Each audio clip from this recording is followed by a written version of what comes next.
Argentine നായകൻ Lionel Messi FIFA best പുരസ്കാരം നേടിയതിന് പിന്നാലെ വിമർശനവും ശക്തമായി. കഴിഞ്ഞ വർഷം കാര്യമായ നേട്ടങ്ങളൊന്നും സ്വന്തമാക്കിയിട്ടില്ലാത്ത മെസ്സി പുരസ്കാരം നേടിയതിലെ അനൗചിത്യമാണ് എല്ലാവരും ചൂണ്ടിക്കാട്ടുന്നത്. ഗോൾവേട്ടയിൽ ഇംഗ്ലണ്ടിലും യൂറോപ്പിലും ഒന്നാമനായ എർലിംഗ് ഹാലൻഡ് സിറ്റിക്ക് ഹാട്രിക് കിരീടവും സമ്മാനിച്ചു. വോട്ടെടുപ്പിൽ 48 പോയിന്റ് വീതം നേടിയിട്ടും രാജ്യാന്തര നായകന്മാരുടെ കൂടുതൽ വോട്ടെന്ന ആനുകൂല്യത്തിൽ മെസ്സി യുവതാരത്തെ മറികടക്കുകയായിരുന്നു.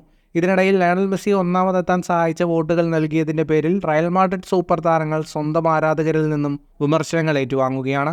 റയൽ മാഡ്രിഡിന്റെ ഇതിഹാസമായ ലൂക്ക മോഡ്രിച്ചും മറ്റൊരു പ്രധാനപ്പെട്ട മധ്യനിര താരമായ ഫെഡെ വൽവർദെയുമാണ് കടുത്ത വിമർശനങ്ങൾ ഏറ്റുവാങ്ങുന്നത്.